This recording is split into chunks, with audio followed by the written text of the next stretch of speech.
Let us turn a page, back to the time before the Freljord was covered in snow and ice, to a simpler ancient time, when furry little creatures skittered all across the jungle landscape. It was here that a young Yordle by the name of Gnar saw a land brimming with wonder. Gnar had boundless energy, living openly among the hardy tribes of the Northlands. Even though he was small, his temper rivaled that of beasts 10 times his own size, and he would erupt with a babble of curses the moment anything went amiss. While the tribes foraged across the tundra, gathering wild berries and tasty moss, Gnar, on the other hand, collected only the most essential items, like rocks, pebbles, and the muddy remains of dead birds. His greatest treasure was the jawbone of a Druvask. When he tugged it from the cold earth, he squealed with glee and flung it as far as he could. It landed 2 hops away. Thrilled by this early success, Gnar carried his boomerang wherever he went. The world around him would try its best to offer up new delights to him. Shiny lint, sweet nectar, round things, but none could match the pure joy he felt throwing and catching his cherished weapon. Jawbone in hand, Gnar now considered himself a hunter, and trailed herds of wild beasts, though they paid him little mind. Even Gnar, however, could sense change coming to the land. The sky seemed darker, and the winds felt colder. The mortal tribes who had once foraged together now appeared to hunt one another. The big white Yordles would know what to do. Gnar would seek them out. Using all of his hunting skill, he tracked them down to the snow-covered peaks of a vast mountain range, much further than he had ever wandered before.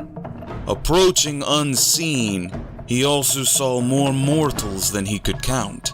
Then, the ground shook and split apart before Gnar's very eyes.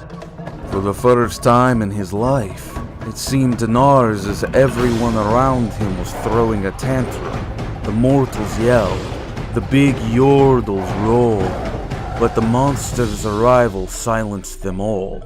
Pulling itself up from the newly opened abyss, it bore huge horns, whipping tentacles, and a single eye. It burned with a strange light that made the fur on Gnar's back crawl. While the mortals fled, Gnar felt a strange sensation in his chest. He felt as if he was going to lose his beloved boomerang, or that he would never be hugged ever again. In this moment, Gnar truly felt rage for the first time in his life. In a flash, he leapt into the air towards the monster. In one paw, he grasped a snowball, or so he thought.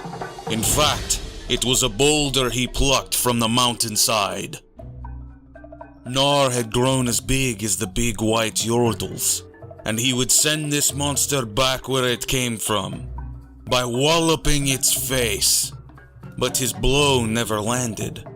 Gnar felt a chill colder than any winter, one that seemed to turn the air itself into ice. Then in a flash, Gnar was frozen in place. Everything, including the monster, became quiet. The Yordle's strength and anger melted away, and were replaced with a deep tiredness that crept into his limbs as he fell softly into a deep slumber. Gnar napped for a very long time. When he finally awoke, he shook the frost from his shoulders and let out a sigh. Everyone was gone, and there was no monster left to fight. The world was different. Snow was everywhere. He once again felt small and alone, till he let out a happy yelp as he noticed his beloved boomerang laying beside him. He then quickly scurried away to find something to hunt. He still has no grasp on what happened that day, but he continues to marvel at the world around him, with so many new places to explore. And that is the story of Gnar.